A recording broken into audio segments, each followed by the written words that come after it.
Guys, if you missed the replay from yesterday, definitely encourage every one of you guys to go back and watch it. I dropped the link in the chat. And if you go back and watch it, it's going to give you an amazing foundation of who you need to become as a human being and as an entrepreneur to be able to scale your agency to $10,000.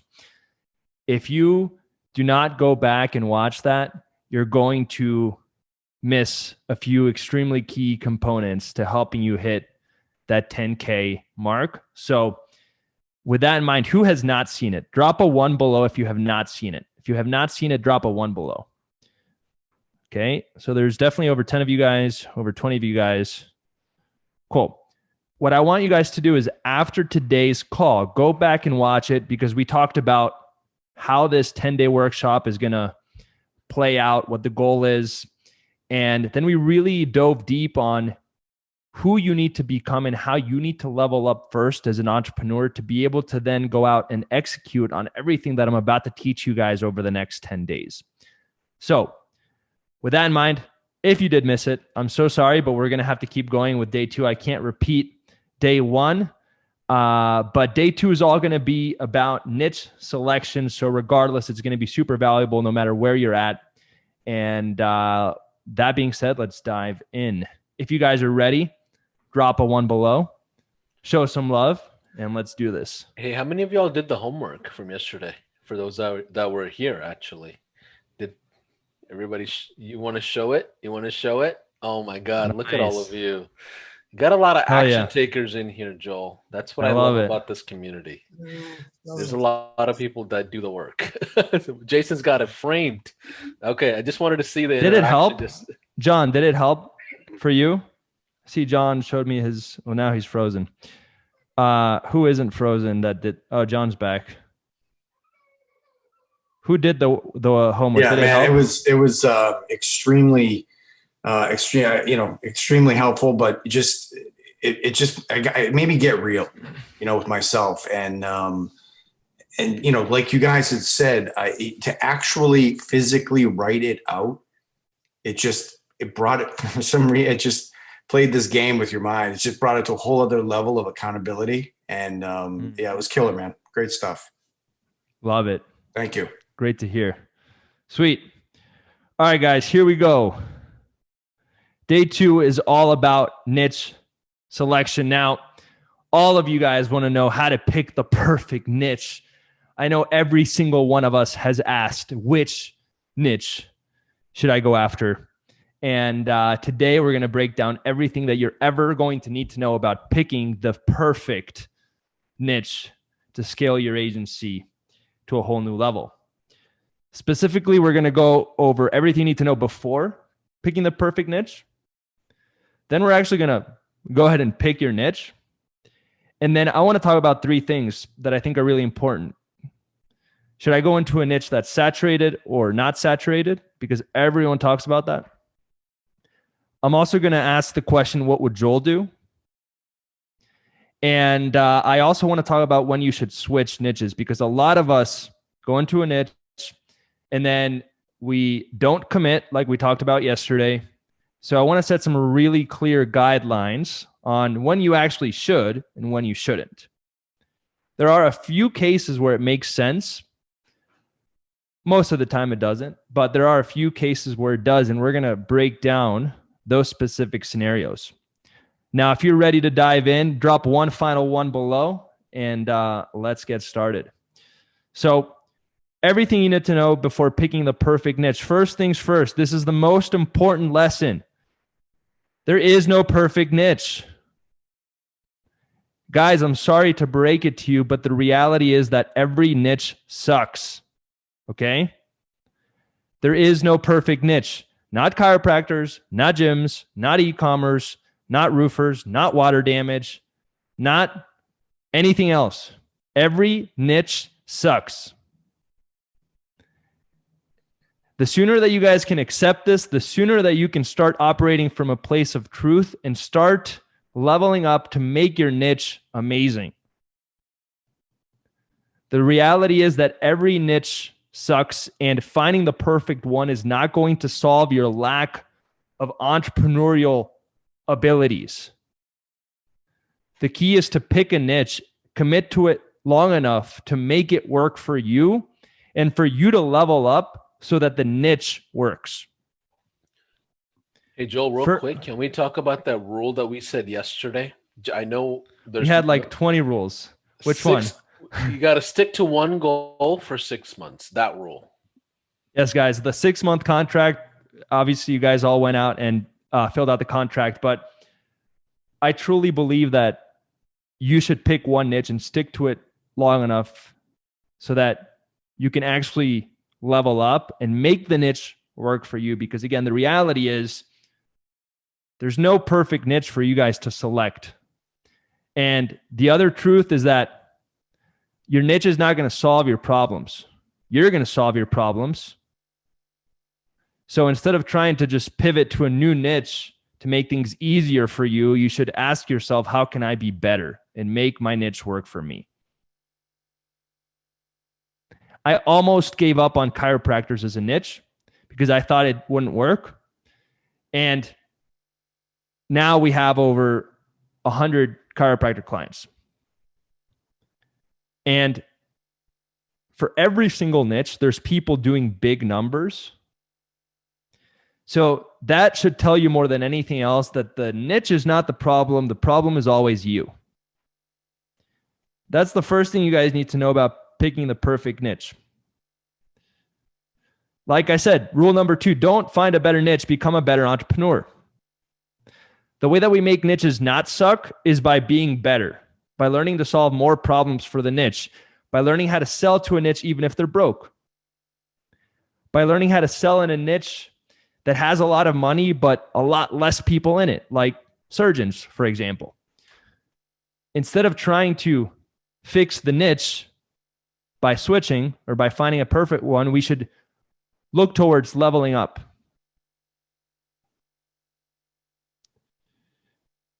Before you want to pick a niche, you also want to know the niche's pros and cons. Now, the reason I made this a bullet is because every niche is going to have upsides and downsides. So whenever you guys are asking yourselves, oh, what's the perfect niche? What's the best niche out there? The reality is that, like I said, there is none. It's just a matter of understanding the pros and cons behind every niche and deciding which pros and cons you want to align yourself with.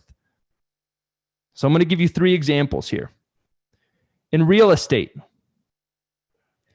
who knows how many realtors there are in the US? Drop it in the comments below. Drop it in below or take a guess. Someone said tons. Yeah, there's over 1 million realtors. Okay? Out of 1,000 realtors, how many do you think are making 7 figures? Drop it below. Someone said 1. I think that kind of proves the point. Not many. So with that niche, the reality is anyone can go out and get their real estate license. There's nothing really stopping you besides one test, investing some time and investing a few $100s.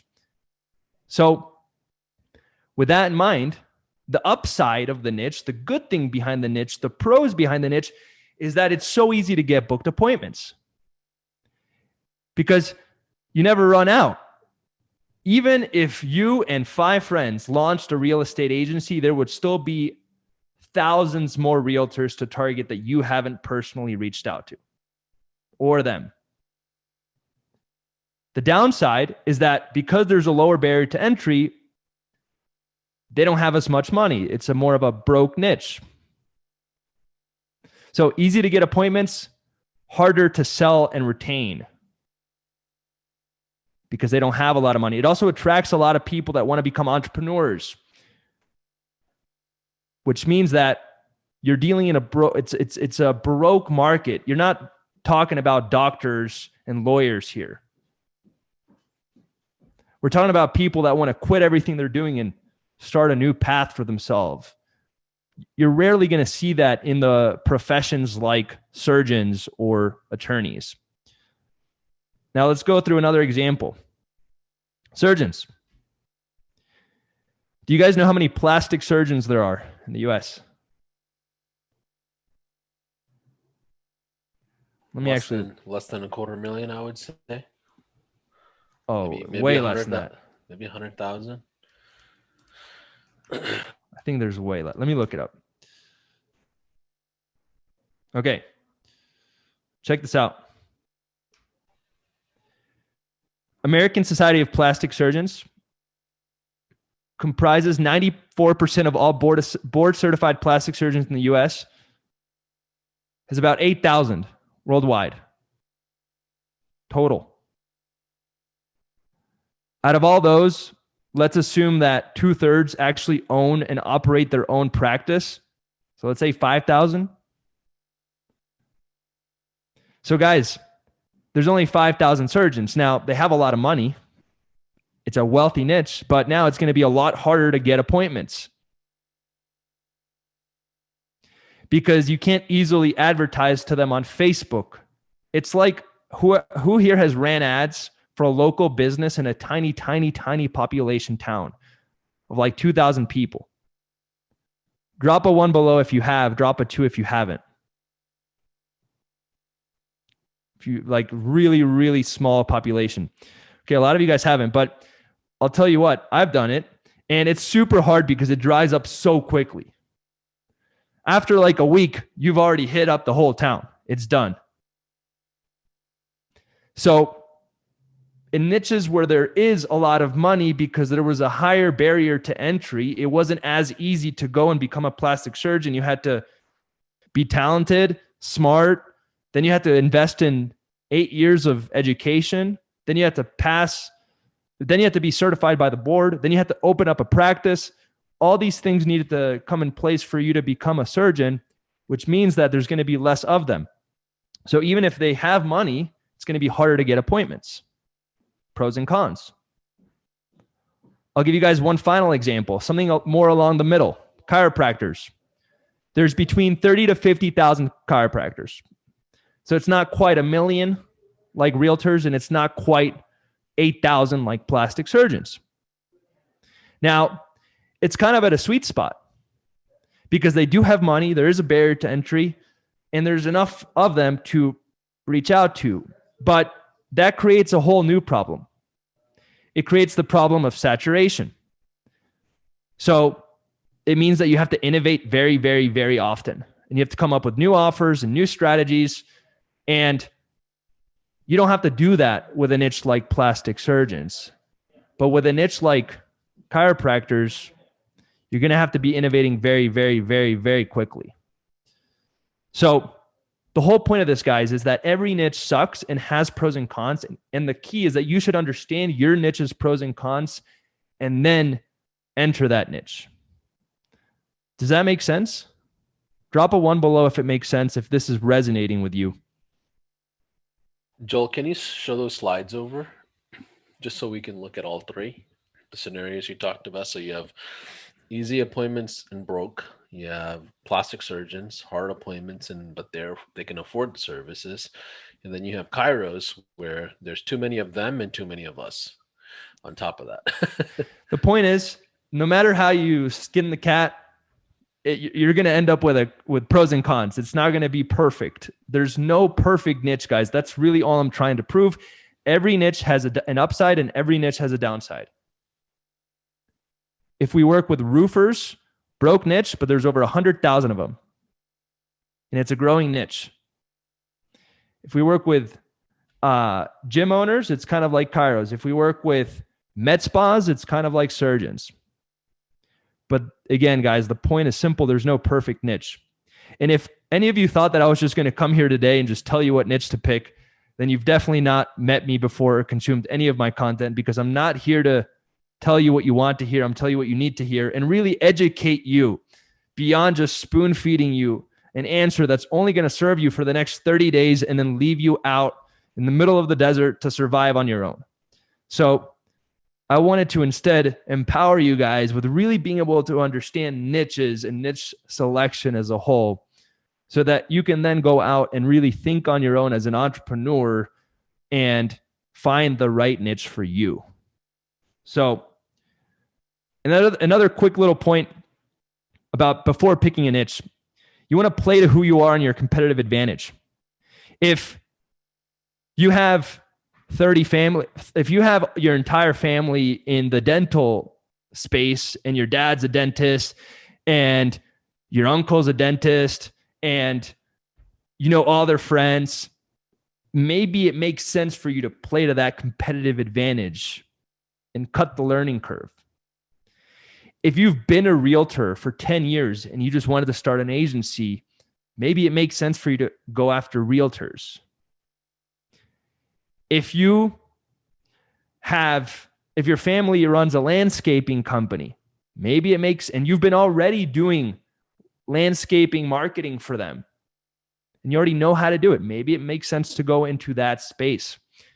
You have to play to your competitive advantage. If you're a great communicator and you can speak to people that have a lot of money with confidence and with clarity, like doctors, like lawyers, maybe going to one of those niches.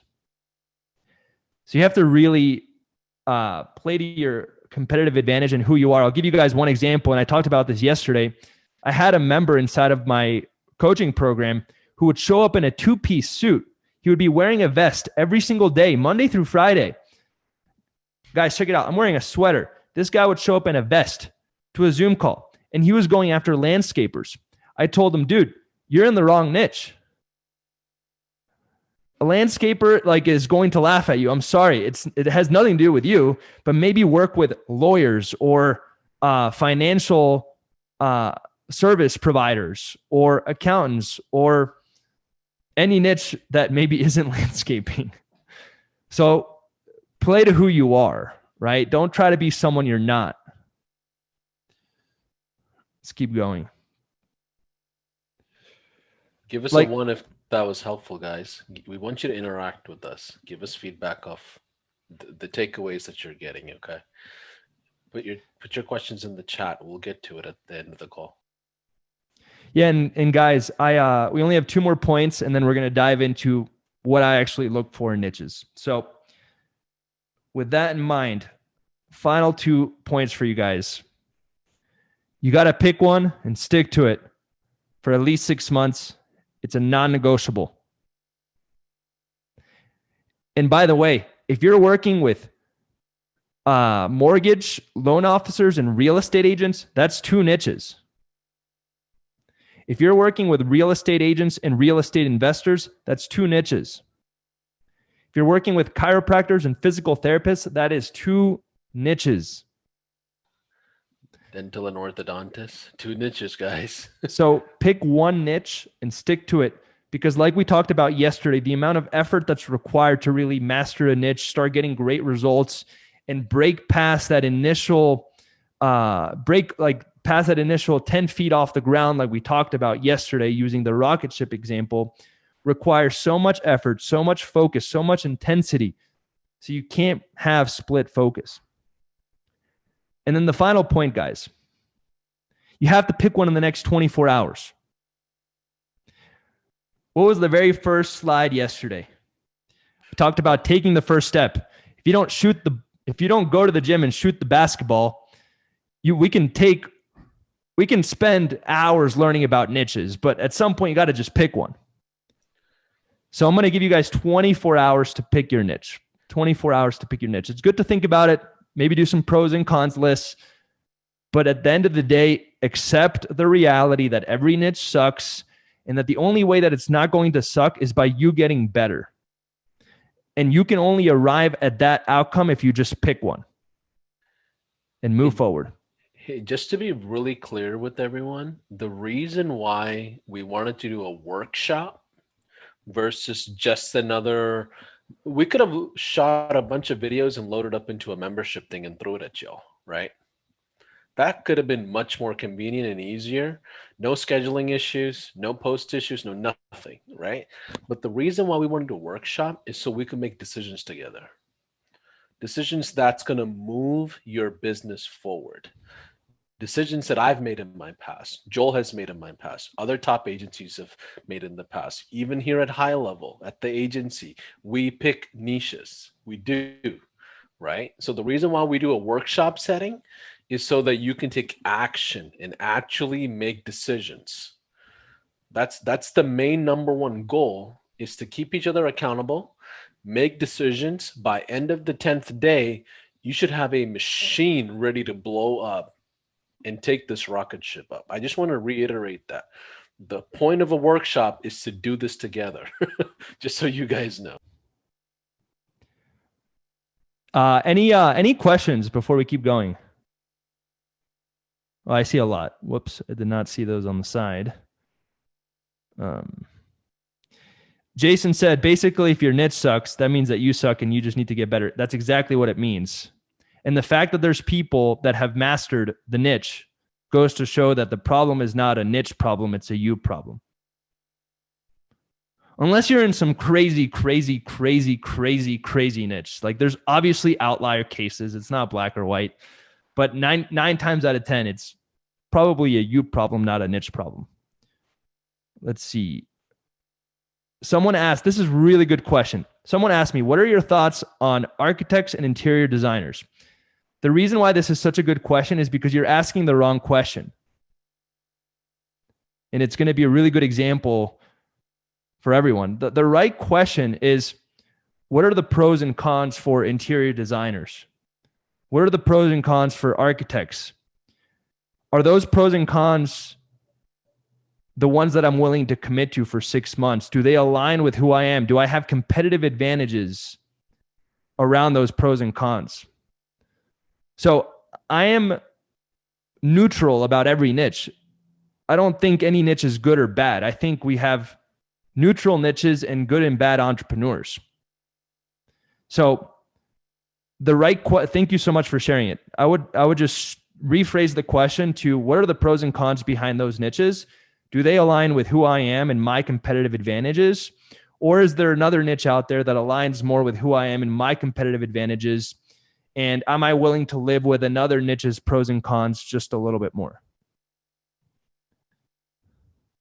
Let's see. And guys, I'm not like a niche whisperer. I don't know every niche, you know? Like, you're going to have to do some research too. That's why I'm giving you 24 hours. Like, I don't know the specific numbers in terms of how many insurance agents there are versus landscapers or whatever the case might be. But here, let's keep going. Now it's time to actually pick your niche.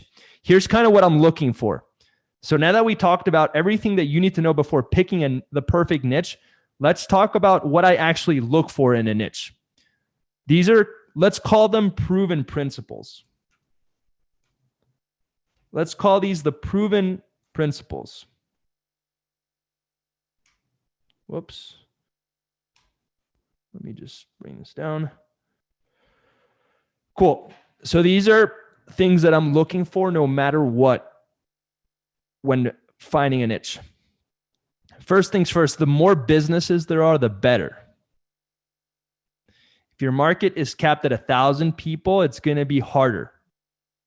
Now, I'm not saying you need to be in a niche that's massive like real estate, but the very first point that I'm looking for is the bigger the niche, the better as a whole. Someone said underwater basket weaving. Like, that's the perfect niche. You should go after it. And then there's only 50 of them. There's only 50 of them in the whole wide world. You're gonna kill them with ads. you should run some ads and send 1,000 messages a day. See what kind of response you get. Let's see. So more businesses, the better. This is just, and guys, these are principles. Obviously, sometimes there's outliers, but for the most part, these are principles that I'm following. For example, when we talk about shooting a basketball, most coaches would tell you to bring your elbow in. That doesn't mean that every player in the world shoots like that. There's some players that shoot with their elbow out. So these are principles that work across the board most of the time. The more businesses, the better. The next thing that I'm looking for is, can I scrape the list? Can I scrape lists of the decision maker? By list, I mean the email and phone number. Can I scrape email and phone number of the decision maker? If I could even scrape the IG pages and their Facebook pages, That's a plus. That's an extra bonus. So that's another thing that I'm looking for. If I can't scrape the phone number, the email, the Instagram page, the Facebook page of the people in my niche, specifically the decision maker, it's going to be hard for me to do outreach. If I can't do outreach, I can't get the client. And we're talking about outreach at scale with a sales team and a marketing team behind you in the long run, not you being able to send 10 messages a day. Yeah, of course. But like, for example, if you're in a niche that's extremely hard to figure out who the decision maker is and how to reach them, it's going to be hard to scale. So, number one, is the niche big enough? That's one thing that I'm looking for. Number two, can I scrape the emails, phone numbers, Facebook pages, Instagram pages, specifically of the decision makers in my niche? Joel, what do you mean by scrape? Somebody asked, can you define scrape? Yeah, I'll show you guys. And we're going to talk about scraping, I believe, on Thursday. So we'll dive way deeper. But let me just show you an example.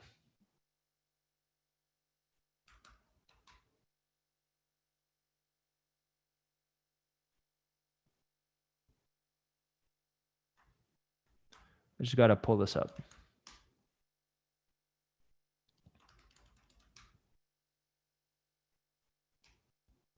Okay, if I look up gyms near me, there's all these listings. If I can't go through the listings using a software like Google Maps email extractor, if I can't use a software like this to go through and get the emails and phone numbers for all these listings, it's going to be a hard niche to scale in. So essentially, we want to be able to go out and collect the emails and phone numbers of every decision maker in our niche. So for example, if we can go to a database like Yellow Pages and look up chiropractor, we have phone numbers. I'm sure if we go through, we can find their email. And the idea is we should be able to go through and scrape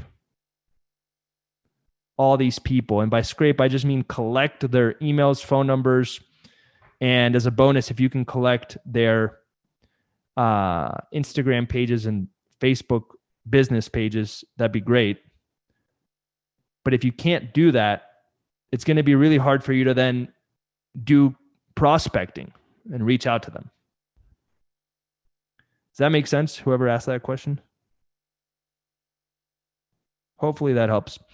All right. Next up, can I easily reach them organically? And by organically, I mean, can I easily send them a message or send them an email or call them? Or am I going to have to go through 30 gatekeepers and I don't even know who the decision maker is? So in other words, can I easily pull up? Here, check this out.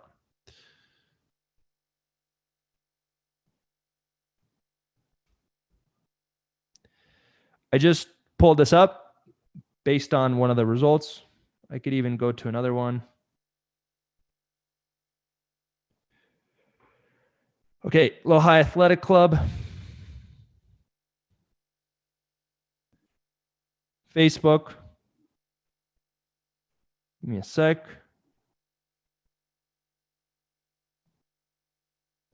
Can I easily pull up their page and send them a message?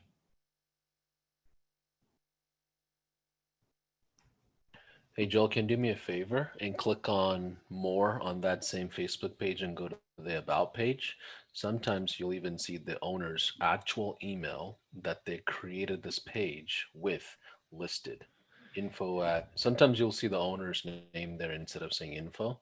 It's another hack I figured out. Yeah, and we'll talk way more about this specifically on for scraping on Thursday. And then Friday, we're actually going to start doing outreach. But I'm just trying to show, like, can you easily go through this process of reaching out to them on through their Facebook page, email, phone number, or Instagram page? That's one thing that I'm looking for in terms of niches. I'm also asking myself, can I easily advertise to them on Facebook? That's another thing.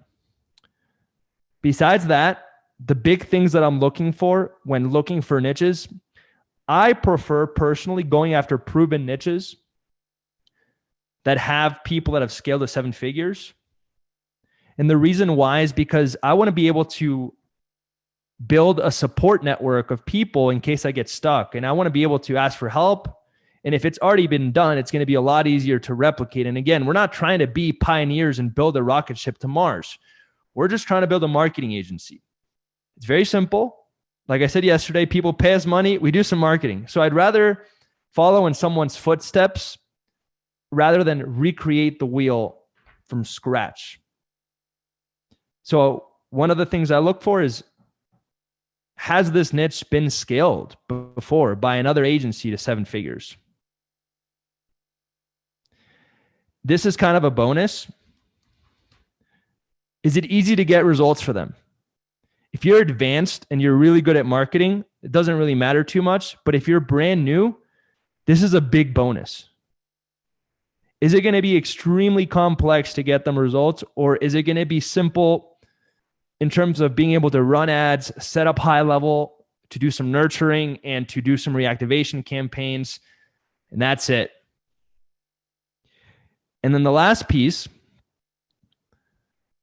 unless you have a unique offer, I also don't want a niche that has a cheap service. So for example, if I'm working with nail salons and I'm charging $1,500 a month and a nail treatment costs $30, I would have to get them, let me do the math. A lot of volume. Yeah, we would have to get them, is that right, 50? Yeah, 50. We would have to get them 50 clients a month, every single month, to just break even. And at that point, it doesn't even make sense. So for most of you guys, I would stay away from niches that have a cheap service. I would say if you have to get them more than 20 people a month, it's probably too cheap. And those are the biggest things that I'm looking for. So, for example, chiropractors. Let's go through this. Does it have enough businesses? Yeah, it has over 30,000. Can I scrape lists of the decision makers? Yes, I can. Can I easily reach them organically? Yes, I can. Can I easily advertise to them on Facebook? Yes, I can. Has it been proven to work? Yes, it has. Is it easy to get results for? It's kind of medium. Do they have a cheap service? No, they don't. So that kind of passes the test. Gyms. There's about 50,000 gyms. So that's enough. Can I scrape lists of decision maker? I can. Can I easily reach them organically? I can. Can I easily advertise to them on Facebook? Yes, I can. Is it a proven niche? Has someone else scaled to 7 figures? Yes, there have been. Is it easy to get results for? I'd say it's one of the easier ones. Do they have a cheap service? That's kind of a medium. They kind of do, they kind of don't. You can get creative with doing programs that they sell.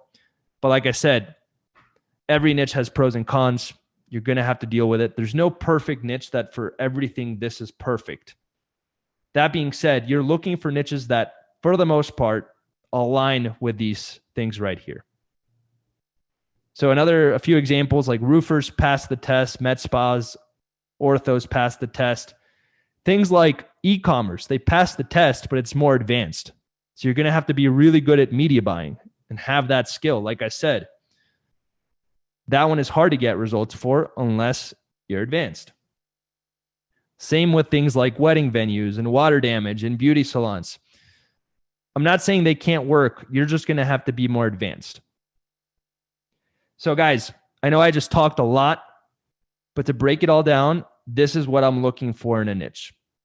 And now that we know that there's no perfect niche and that every niche sucks, these are the things that I'm thinking about when selecting a niche.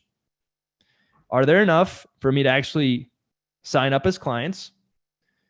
Can I go out into the internet and use some tools to collect the emails, phone numbers, Instagram pages, Facebook pages of the decision maker in that niche? Can I easily message them on email, Facebook, Instagram, etc.? Can I easily advertise to them on Facebook? Like, for example, with chiropractors, I can target chiropractic schools doing the interest targeting for Facebook. I can target the chiropractor job title. Is it a proven niche? Is it easy to get results for, especially if I'm a beginner? And do they have a service that's expensive enough for marketing to make sense? That's pretty much it.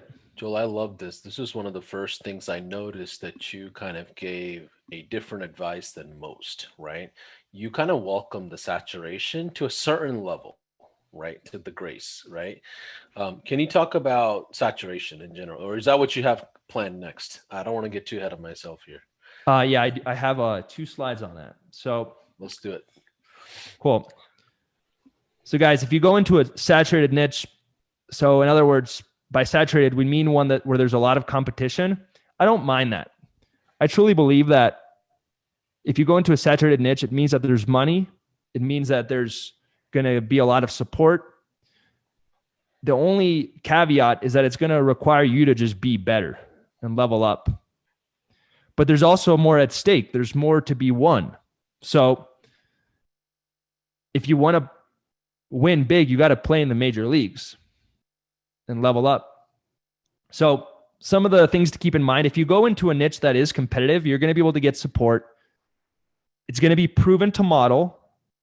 So you can easily go out and see what all the other big agencies are doing and try to model it. You definitely don't want to steal it. You definitely don't want to copy it. I would say more so you want to be inspired by and learn from and curious about what other big players are doing. It's also pretty simple because all you have to do is take it and improve it. It's kind of like, I don't know if anyone's ever done e-commerce, but when you look for products, the whole idea is you want to find a winning product and then tweak it, make it a little bit better. And in saturated niches, that's really all you have to do. You just have to take it and then improve it. You don't have to recreate the wheel. You don't have to create a brand new product from scratch or find a product that's never been sold before. All you have to do is figure out what's a product that works. How can I make it a little bit better? Now, here's the downside. Here's the 2 biggest downsides. If you go into a saturated niche where it has a lot of competition, you're going to have to innovate consistently.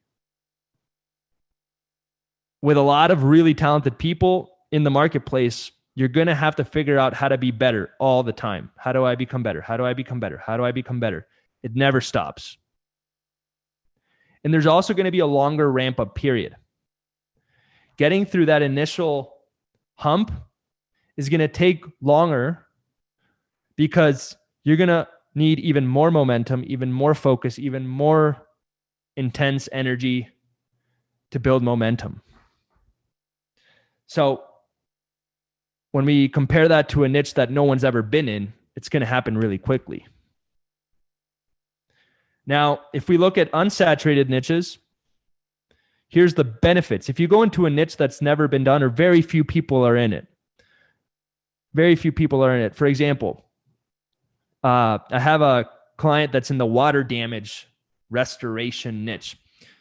How many of you guys know people in that niche? Okay, a few of you guys. How many of you guys know someone in the chiropractor niche? Pretty much everyone. So if you go into a niche that's not as competitive, the big upside is that you're going to have a faster ramp up period. You're going to get appointments really quickly because there's a lot less people reaching out to them on Facebook, on Instagram, over email, on LinkedIn. It's going to be easier to get appointments, but here's the caveat. It's going to be a lot harder to get them results. It's going to be a lot harder to get them to get support if you get stuck. And you have to keep in mind, when you are going after unsaturated niches, you're going to have to pioneer and become the first one to figure out how to get them great results. And that is a big, big, big, big challenge. We wasted a lot of money on that at high level. With the high level agency, we had a water restoration client in Dallas. That's where our offices are. Mega client. We turned them into a little partner, try to go after that niche, realized we had to educate the entire industry before we found an active buyer. It was crazy. We spent so many months, so many partnerships, so many steaks and wines, and nothing happened with it. It was a waste of time. Yeah, and I'd say a lot of people underestimate how much it's going to take to figure out fulfillment if no one's ever figured it out. It's going to be really hard to get them results if no one else has figured out how to get them results. And there's probably a reason no one else has figured out how to get them results, because it's really hard, which is why it's unsaturated. And now it's just coming full circle. So with that in mind, what would I do? We've talked a lot today. Now you guys are probably wondering, okay, what would Joel actually do? For me personally, and again, let's go back to the beginning. Hold up. You have to play to who you are and your competitive advantage. Remember, I said this at the very beginning, but if you were to ask me what I would do, given who I am and given my competitive advantage, I would rather go into a proven niche and just be better. That being said, if I had a competitive advantage in another niche, or for example, let's say I was really, really good at marketing for a specific weird niche that no one else is really good at marketing for, I would probably go after that. But I don't have that competitive advantage. When I started my agency, I had been doing Google AdWords for years, but I've never been the marketing tech genius that had that edge. My edge has always been in being a communicator, in leading people, in thinking about how to build a better product. So it made perfect sense to go into a competitive niche. But if you have figured out a really cool way to get pet stores amazing results, go after pet stores, because no one else is going after them. But don't lie to yourself. If you haven't figured it out, don't go after that niche just because it's untapped. Is this making sense, guys? If it's making sense, if you're finding value, drop a 1 below. Cool. Do you guys feel like I'm giving you what you actually need versus what you want to hear? Because I could have sat here and told you, yo, here's the top 10 niches. Forget about it. But guess what? The moment it stops working, you're going to be back to square one, and you're not going to be empowered to think through how to solve the problem of finding the niche that works for you. And then this was useless if that's the point that you arrive at. So here we go. Last but not least, and then we'll have a few minutes for Q&A. When you should not switch niches. And I want to give credit where credit is due. One of my really good friends, and he's actually a member of my coaching program as well, Jeff Miller. I'm sure you guys know him. He came up with these slides. I want to give credit where credit is due. These are his slides that he did a workshop for my group because he had switched niches. So I was like, yo, you did exactly what I told everyone not to do. So you got to explain it to everyone and break it down. And he did, and it was a really good explanation. And now I take what he taught, and I wanted to share it with you guys. So the point when you should not switch boils down to it being a me or a you problem. If it's too hard, or I can't figure it out, or it's taking too long to see results, or I'm scared, or no one likes me. If it's a you problem, you do not want to switch niches. It's about you leveling up.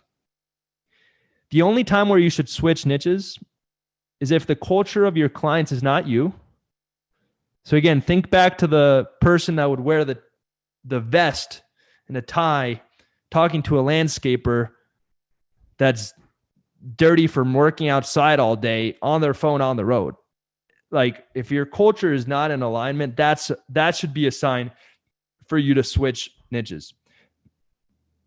If there's not enough clients in the niche, so if your niche only has 100 people, too small, switch niches. If you have to get your client thousands of clients for it to make sense, switch niches. And if you're having difficulty with creating an offer to get them clients and to get you clients, and it's complex and it's a really weird niche and it's going to be really complex, switch niches. So to boil it all down, guys, when you find a niche, stick to it for 6 months, commit to it. And unless it falls into any of these categories, don't switch. Cool. We got 5 minutes for questions.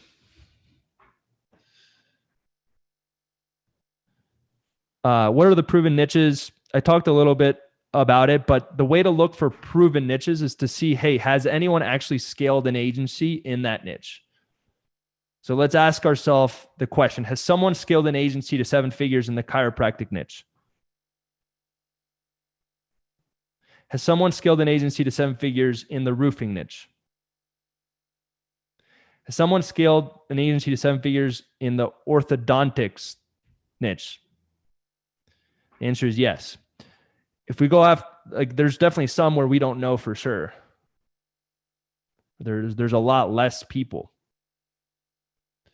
So,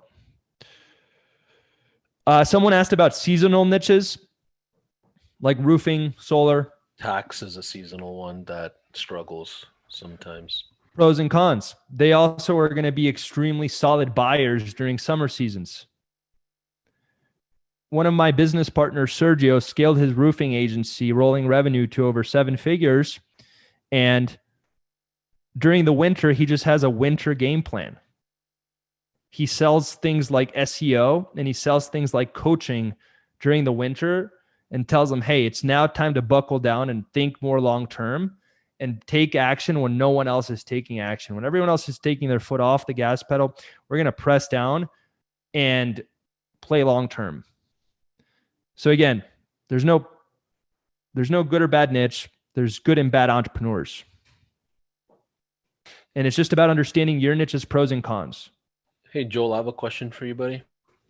Yeah, go for it. Let's say I have 2 clients in one niche and one in another and one in another, and I have a total of 4 clients. How do you recommend I pivot at this point? Because you're screwed Joel, at that I've point. Started. You're screwed, right? No, I'm just kidding. It's a joke.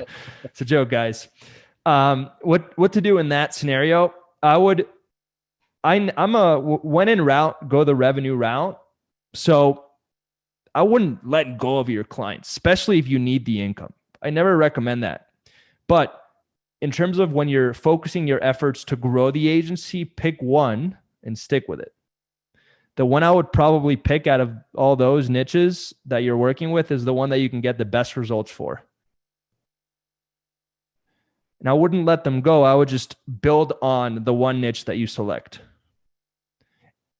And then moving forward, say no to anyone that's not in your niche.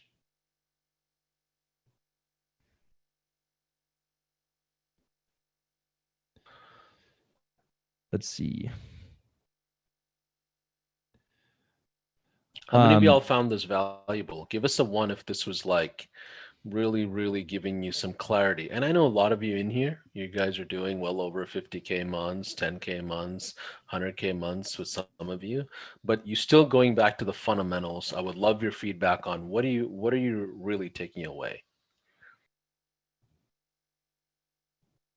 Does anyone want to unmute and share a takeaway maybe?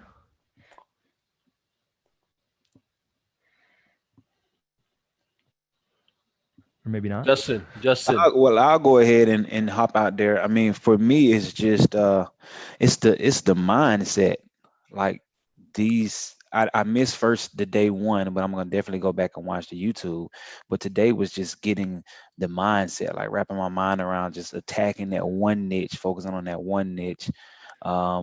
You said something about looking at other companies that have scaled that particular niche to 7 figures.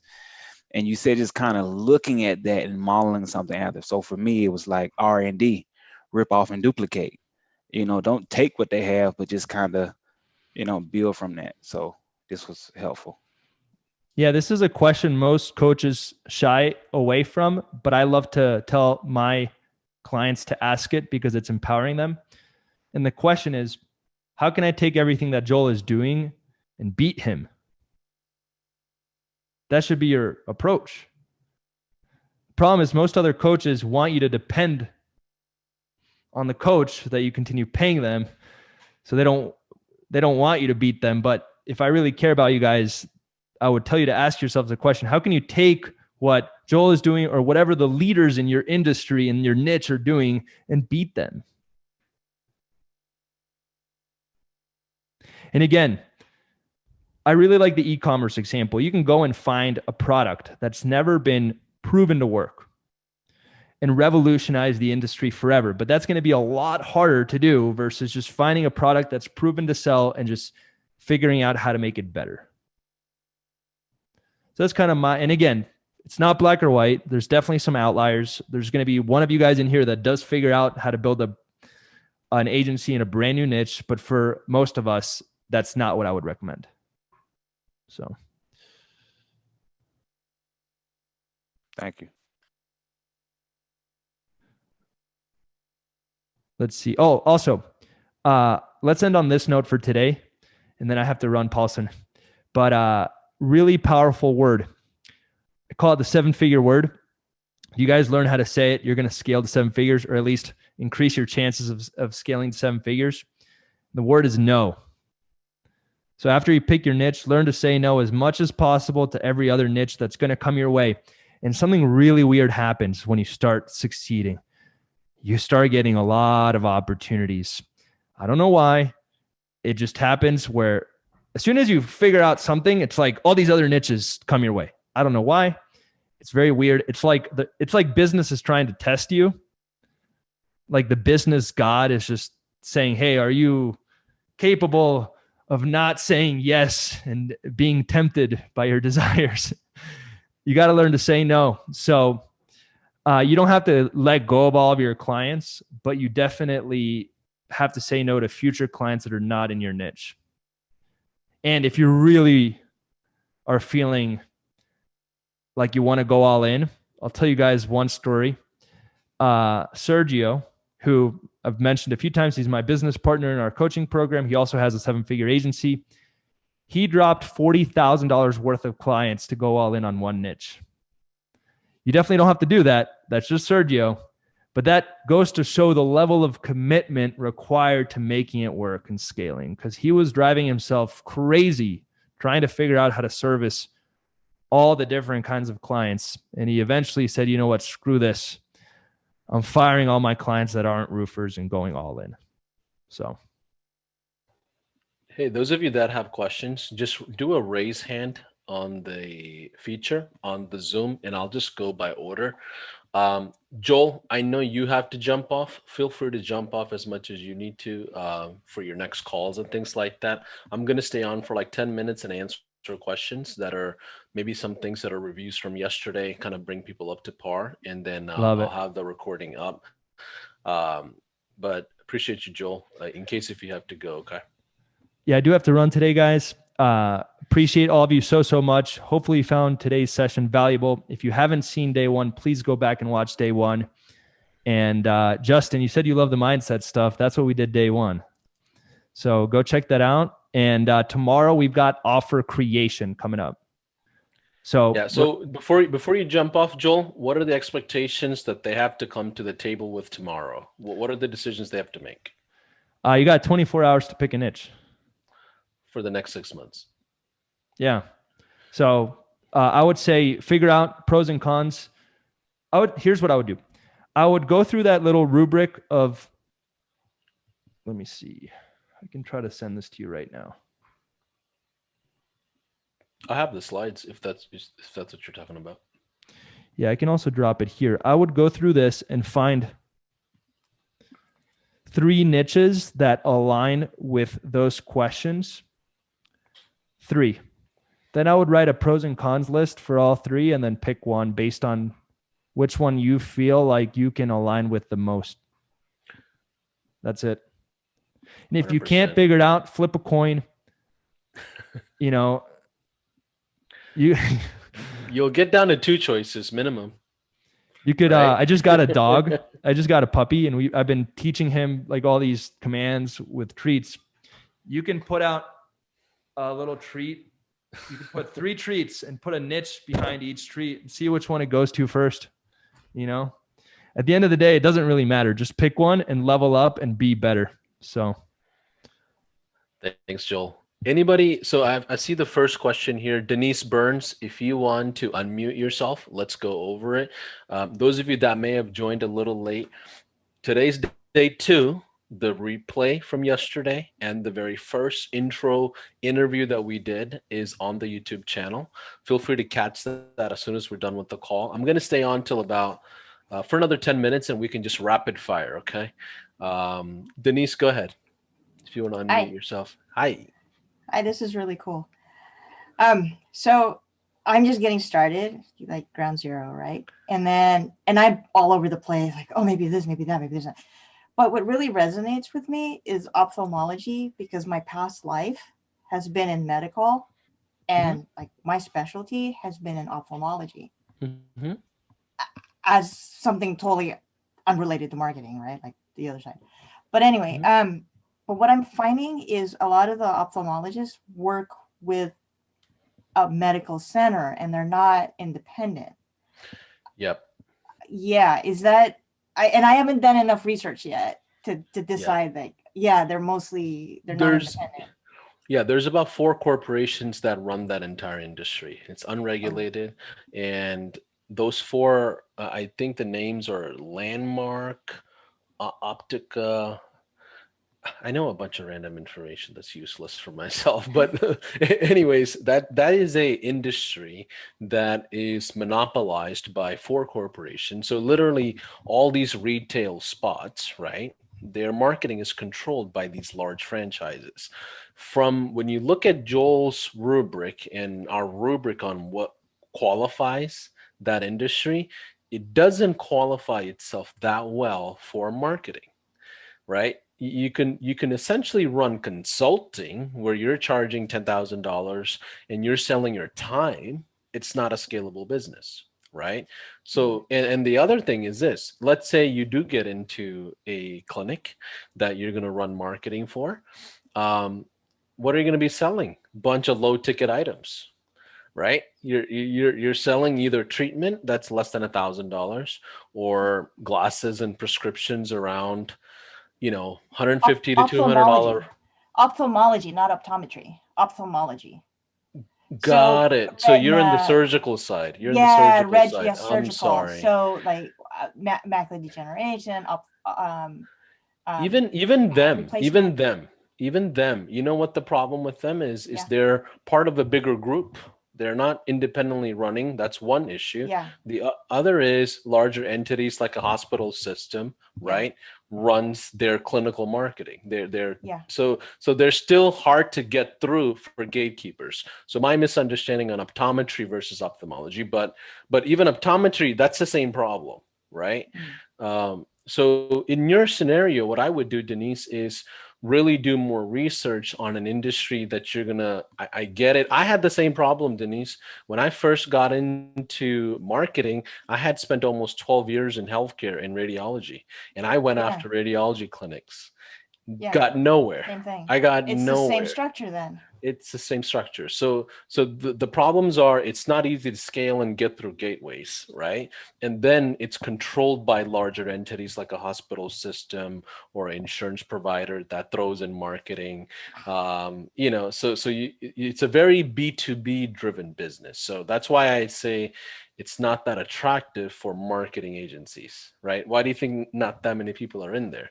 It's the same issues, right? Hopefully that helps. Okay. Well, I rather tell you the truth of what I feel about it versus having you pound at it for the next 2 years of trying to crack the code on this industry, right? So I got 24 hours. You've got 24 hours. That's right. That's a lot of time. Okay. It was either that or coaching. Sure. So what kind of coaching, right? Is it scalable? Go through the same rubric, right?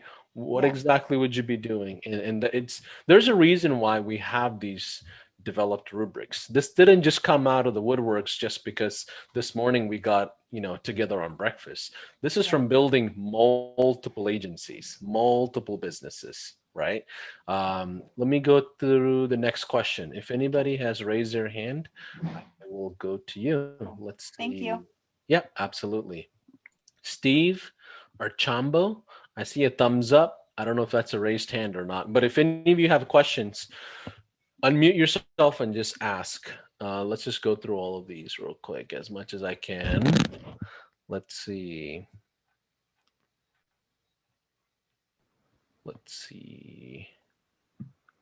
Travis, review revolution. Let's do it, man. Hey, You Paul. got a question? Yeah. Hey. This might be too deep dive for this conversation, which cut me off if it is. All the niches that I have an advantage, competitive advantage in, are like automotive related, and they're all using different applications, you know, for their like a service platform where they do work orders and whatnot from.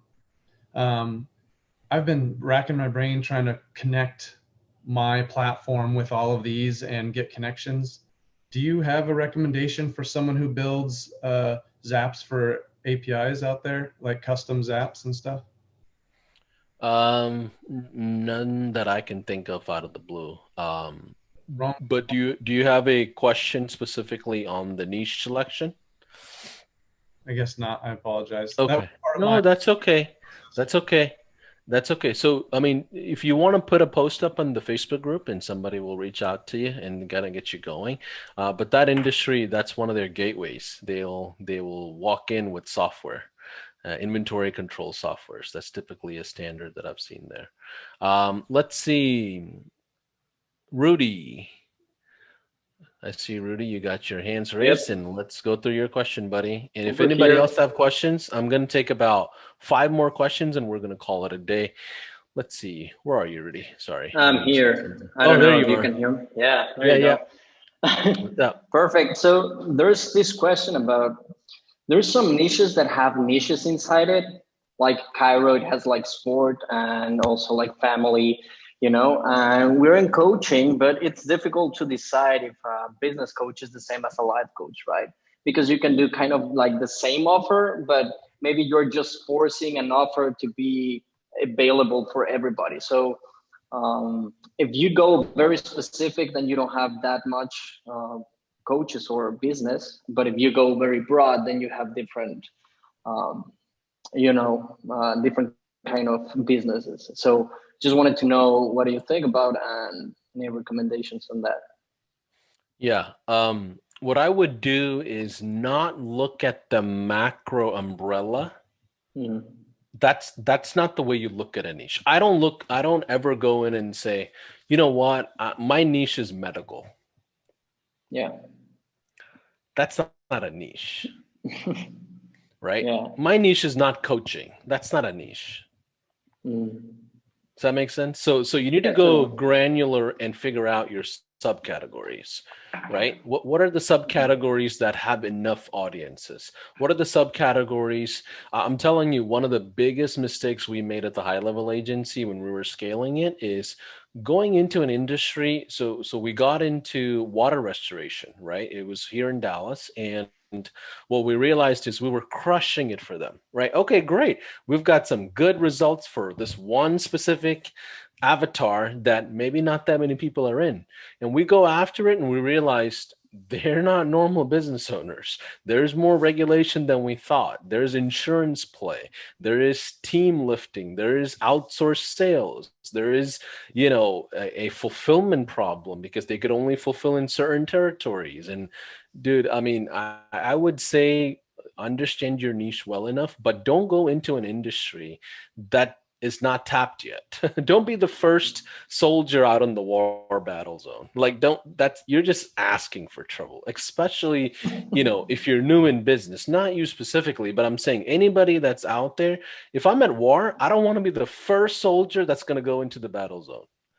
It just, you can do it. Of course, we could all get pumped up and do it and crank up the phones and send, emails and walk in with cupcakes. And I mean, yeah, we can go prospect all kinds of different ways, but you're in for a treat because you got to turn that industry around on education, on what marketing is, then create an active buyer. Not even a buyer, an active buyer that's ready to go today.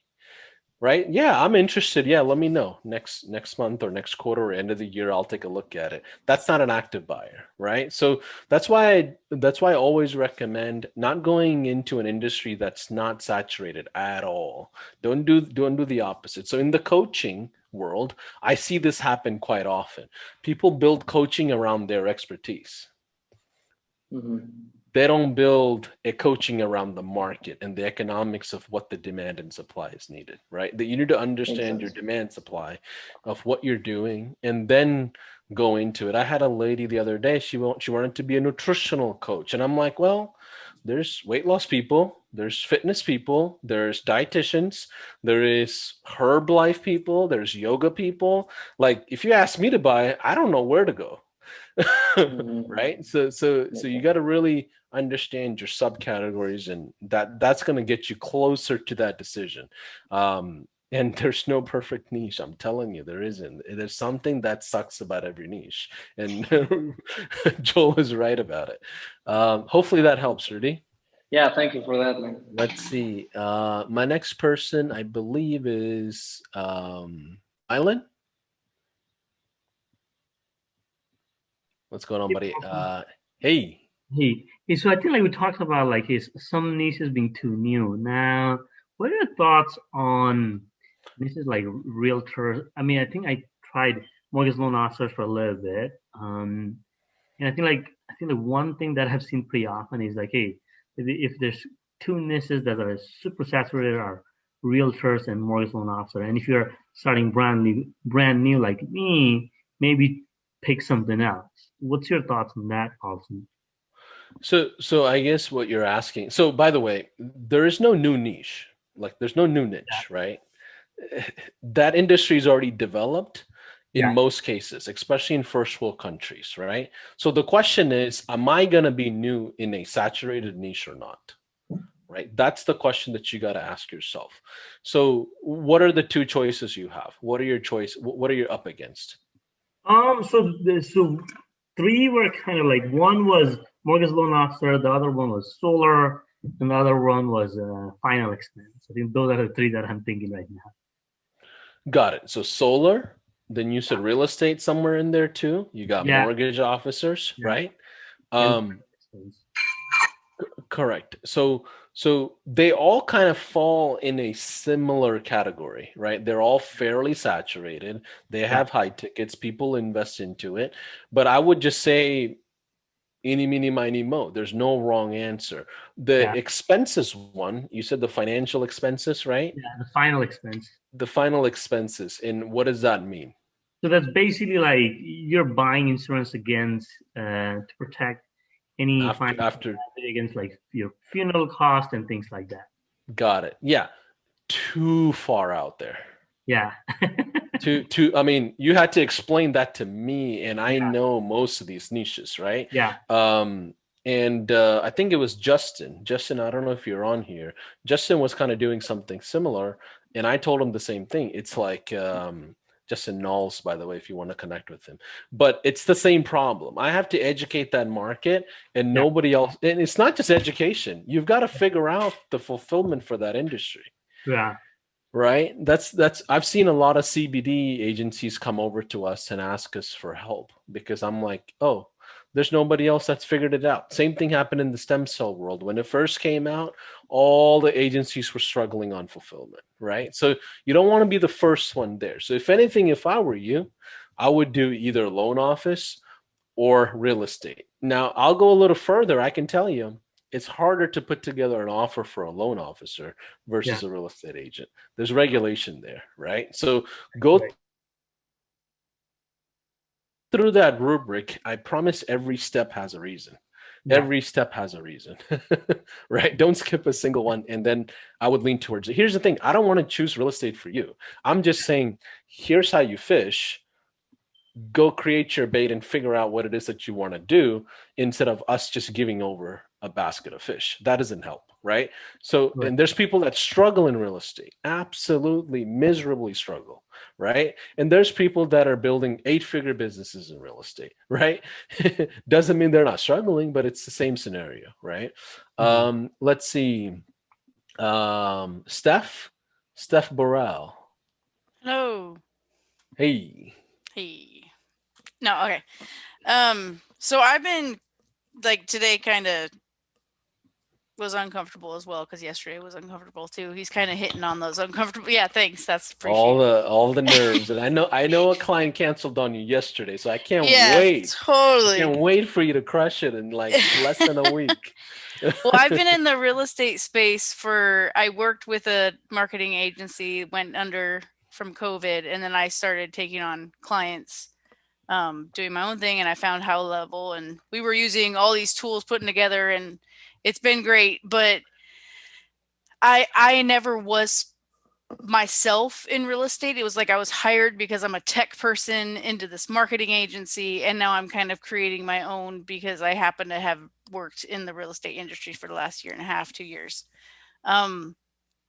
And I was literally yesterday thinking about switching niches.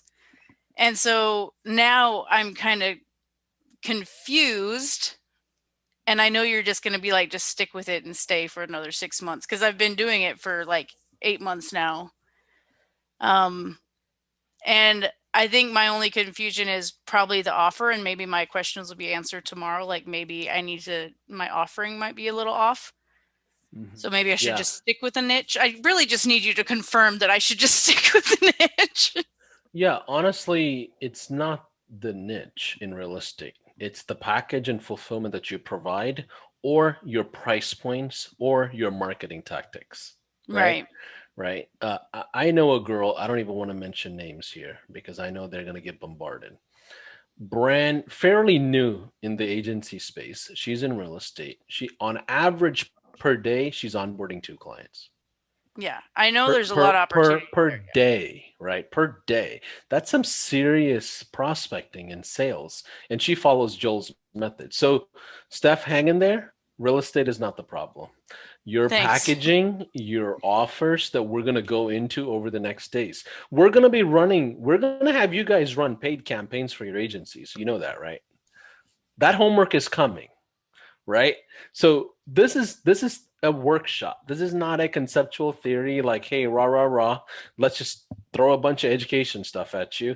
If you do the homework and stick it out, I promise you're going to see some drastic results in your whole family's life. I promise. I don't know if everybody will scale to 10K in 10 days. That's not the intention. Our intention is to give you the blueprint of what it takes. Here's a blueprint of how we've done it, right? Joel, he scaled one agency to 300K, the second one to like 55, and me and Rob and Alex, we did the same thing with High Level Agency, right? We did the same thing. We have drastically 2 different philosophies. We're a traditional agency. We're niche down. We're not niche down at High Level, right?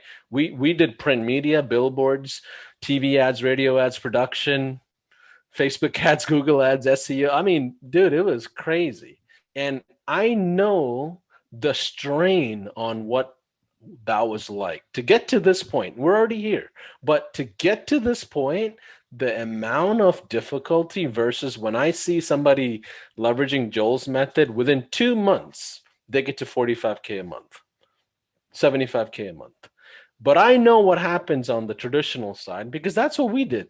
That's what myself, Robin, and all of us did at the High Level. We were selling anything to anybody, hoping to fulfill because we had a great team. Quality. Yeah, great. But guess what? There's no marketing strategy. It's just feast and famining. We're doing BNI meetings. We're doing Chamber of Commerce meeting and driving ourselves crazy. There is an easier way to do this. That's why I asked Joel to get here, because there is a more simplified tactic. So to answer you, Steph, in all my heart, I tell you, real estate is not the problem. If you don't like real estate because you're just tired of realtors, yeah, that's a different problem. But for this marketing agency scaling objective, that's not a problem, right? Okay, cool. Yeah, so give it about 2 days. I think by then we'll probably get to having you guys get homework to run ads the next day. Let's see. Babak or Babak.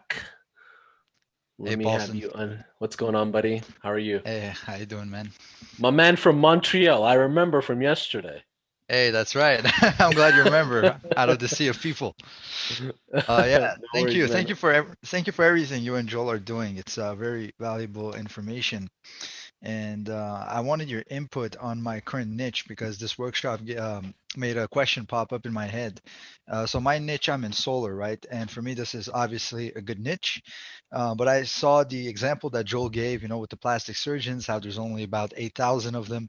And that made me check, and I saw there's only about 10,000 solar businesses in the US. Do you think that number is good or not good when it comes to the check mark on there being a lot of businesses in that niche? One of the check marks, or two of the check marks, or three of the check marks are going to be off in every niche. Right. Something's going to give. There's no perfect niche. Something's going to give, right? So when I first started off, my background was in healthcare management. I was in radiology. I have a medical license, and I walked into marketing. I got pixeled. Oh my goodness, I got pixeled. Bought my first course. Rest was history, right? I went into the wrong niche. Then I pivoted into the wrong niche again, which was dental. Some of you guys are in dental and you're asking me why that's a bad niche. For me, it was so hard to get through gatekeepers for like years. I had great relationships with industry specialists in there. I had influencers. I had dentists as partners to my business, pushing my business. It was still hard. It was still hard. So going back to that question, Babak, there's going to be something that has to give. Solar, it's a smaller industry, but you know what I know about solar? Most of the fulfillment is garbage across the board for most agencies. That's true. Number one reason it's a lot of lift. You cannot just run standard ads in there. You have to run some complex campaigns, right? You got to know what you're doing on YouTube. You got to know what you're doing on Facebook retargeting. You got to know good SEO. And then the biggest thing I've seen in solar is you got to do the sales component and close those deals. So it just goes back to the fact of, are you going to level up as your agency as far as your offer is concerned? Or are you going to let 8,000 just be the problem? What if that 8,000 was your clients? Right. We wouldn't have this conversation, right? What if 100 of those were your clients? You turn into a 7-figure agency right then and there, right? So something's going to give somewhere. No niche is going to pass through everything. Right? Yeah, that's true. So, that makes a lot of sense, especially the part you said about delivery, because for me, I was checking the ads the competitors were running, and these guys are running the same type of ads that 2015 agencies were running for real estate and chiropractors, and so that's a hole I feel like I'm filling it up because my clients are getting decent results, some are getting great results, and one of the questions.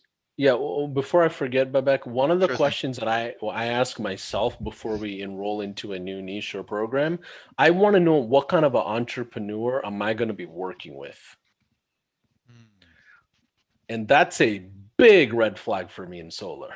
Most industry specialists or any owners that I've seen in that industry, not that many people have been absolutely impressive. Like I'm talking about cuffling, haircuts, professionally. Like I have a culture issue there personally. I don't know what it is, but it's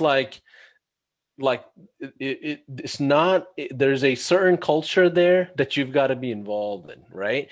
And it just wasn't me. So I struggled in solar, I can tell you that, but our agency doesn't. But I don't have fun closing them. I don't like to talk much to solar guys because one, it's nothing against solar, but there is a cultural thing that I cannot tap into. I don't know what it is, but it just doesn't sit right with me. I don't know what it is.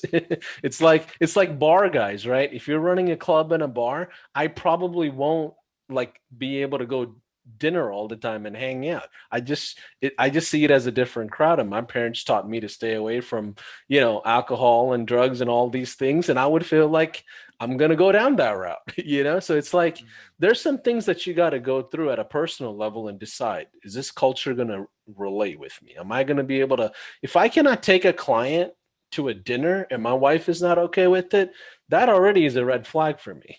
It doesn't even have to go through the rubric. And that's a cultural thing. That's not, that's the type of entrepreneur that you're going to surround yourself with. Guess what? The testimonials that you put out on those videos on your funnels later, who's going to represent your business? Right? Yeah, that is so true. They're going to be representing your business. And these are some of the things that a lot of people don't foresee before you go into an offensive attack. But hopefully that helps. Let me go through 2-3 more questions and I'm going to call it a day. Mick. Oh, I'm sorry, Babak. Before I cut you off, you were getting ready to say something. What was that? Oh, it's crazy because I was actually about to say what you just said, which was, something about the culture that I noticed as well. And, I only have 2 clients in solar. And one thing I quickly realized is it's not what I thought it would be. I thought it would be like these people that are into high tech and wearing like 4D suits and stuff and talking about technology, but it's not. It's got like this this vibe that, I feel like if you're not from some specific states, you can't relate to these guys, right? Yeah. And it could be education level. It could be barrier to entry into that industry. It could be socioeconomic status, religious preferences. I mean, if I'm going to run a bunch of campaigns in the Middle East, I better know my culture for that industry, right? Like right. It's different. So that's what I mean by that. That's the same thing across the board, right? Like doctors, they're not fun to talk to. Like I've been in that industry for so long, I couldn't go hang out with them. I know that. Right. So it's and that's a good, strong industry for a lot of people. Right. But same thing applies. Mick, I think it was you that's next. And then Steve Archambo. And I'll take a few more calls, guys, or questions, and we'll go through it. Joel is messaging me on Messenger. Hey, buddy, how did the last few minutes go? It's still going. I should just have him jump back in, but I'll leave him alone. But let's go through a couple of more questions. Mick, anything that I can kind of bring clarity to, buddy? M-I-C-K. Mick, you there? Is it Mick for Mickey?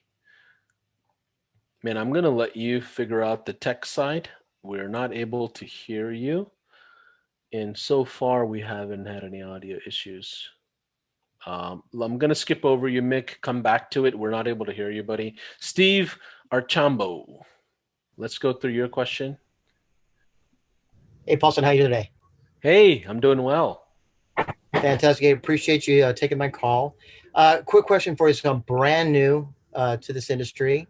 And so going over these niches, the flavor that I'm getting out of it is that something that you may be gifted in or like may not necessarily correlate into in success in this industry. So picking a niche, I'm looking at chiropractors. Okay. And so my question to you is this. I have a longtime buddy that is just retiring. He's got 30 years in chiropractic. Is there a way, a business model that we could dovetail? Because he's been thinking about coaching, and is there a way to dovetail in the marketing and him to be able to still contribute and coach? Or is it, and this might be a naive question, or is it something that you're just looking, is it maybe an add-on or something like that to a business? Can you speak to that? Yeah. To get to 10K, no need for any of that. Right? But if you're at 100K and you're trying to go to $250,000 a month, then it makes sense to bring in a partner of some kind. So the reason why you bring in a partner is you expand your bandwidth of your outreach organically, not even paid ads, organically, right? So one of the things that we used to do back in the day is we would partner up with medical device companies. I mean, almost every medical device in the company knows us, right? And we used to wine and dine them, have them bring in referrals, blah, blah, blah. But this, or if you're under 100K a month, Steve, no need for any of that. Rely on yourself, bet on yourself. You don't need to bet on anybody else and what they can possibly provide. The amount of people that tell me, hey, I've got 50 more projects coming your way, Paulson. Let's get started. First one goes, second one goes, and you don't hear them after that, right? Same thing happens with referrals. You're relying on one person's small little network. Most of us have less than 2,000 people around us that we keep up with, right? So you're relying on one coach's network and what he could possibly do for you in the future. You're not going to rely on him to get to even $250,000 a month, right? Like you don't need that. Is what he provides a nice bonus? Could he come in and coach your clients? Possibly, but chiropractic is a very proven model, meaning most chiropractors can start their own agency today. That's how much that industry is educated, right? Most chiropractors can get away from their clinical thing and they can actually start their own agency because they've probably hired about 10 agencies by now and figure out all the different marketing systems, right? They hear the best of all pitches. So in my opinion, absolutely not. There's no need for it. If he says yes, sure, nice bonus. But if anything, that's going to cause a distraction for you to get to 10K or 25K or 30K a month, in my opinion. Even at $250,000 or more, you still don't need a lot of partners. You're still fairly good with 2 sales reps, 1 closer, running ads, setting up your channels, which we're going to all go through all those things that I mentioned before it's over, and we're going to be running campaigns. So yeah, hopefully that helps, Steve. Awesome. Yes, definitely. I appreciate it. Awesome. Mick, are you back, buddy? Let's see. Hello? If Can you hear me, Paulson? Can you hear me? Yes, I can hear you. Yes. Well, thank you for that. Yes. My question is if you've got a niche that you're really passionate about, but you don't know what to offer them or what service to provide, what would you advise to go out and find what products you could or service you could give to them? Yeah, it just tells me that you're not passionate enough to understand what their needs are yet, right? Or it hasn't taken you to the journey of researching. In the beginning, I used to be crazy about basketball. That was like, man, to this day, I play ball almost like 2-3 times. If you ask me what my ideal dream job is, to actually coach maybe a high school basketball team. If that was a high paying salary or high paying business of some kind, that's probably what I would be doing because I'm so passionate about that. I love it. I mean, I watch every NBA game. I'm crazy about Phil Jackson and the Bulls and all these people. And it doesn't change my accounts, Mick. It doesn't change anything for me and my family. So if I did go down that route, I need to still go back to this qualification rubric of like, are they selling services? Not that many services, right? No. They're all sporadic, right? So go through those rubric and then decide which industry to go into. But passion is like, passion could be a distraction, similar to motivation. Motivation gives you false hope, right? You're motivated, but it's not, activity is not happening, right? That's what I feel about that. Yeah, it's just I come from an agricultural background, but I've been out of it for so many years, and I've thought about tractor dealerships in the agriculture niche. Okay. But I don't know what pains or what the tractor dealerships have, sort of thing. So that's just what I wondered. I love farming, I love agriculture. I just wondered. I don't know what to offer them. That was it. That was a question. I see. I see what you're saying. So maybe within the agricultural industry, there could be a subcategory that would invest into marketing or sales, right? It may not be dealers. It could be another channel of some kind. It could be like garden shops, nurseries, right? It could be on the retail side. Then you still have to go back to those subcategories and see if it would. Remember, with an industry like that, number one flag, I don't even know much about it, is an education problem. Yeah. Right? Imagine you turn into the best influencer in that space. Then what? You create an audience. Now you've got to turn them into an active buyer again. It's your passion can get you to that goal. I think so. I think you can drive yourself into becoming that person and putting out as much as content as you can, educating your industry, your people, but revenue cures all diseases, and I don't see revenue there fast. I know what you're saying. Yeah. I know what you're saying. Yeah. Okay. Awesome. Thank you. Yeah, absolutely. Any final questions? I'll take one more question and then I'll jump off.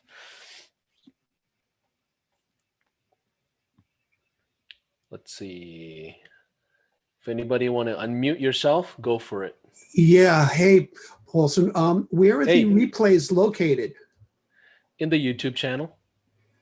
High level YouTube channel or your? Correct. Yeah. Okay, great. Yeah. If you let me grab that link. I'm going to put it in the chat right now because I had that tab open. That's the day one. That's the replay from yesterday. But once you go in that channel, there will be a subcategory that says the 10K in 10 days workshop. Okay. So feel free to watch your replays. If you can go back, it's only been one day. If you can go back and do the homework, it's going to help you when you go into the next day. Okay. But hopefully today was super insightful for you guys. We are building this framework based on successful agencies that we've done ourselves, not even other people. We've built it ourselves, right? So the best thing we can do at high level is say, you know what, guys, we've got a formula that works. Do what you want with it. Here's how we're going to show you how to do this, right? And Joel's going to share his experiences as well. So hopefully today was a really good start for all of us.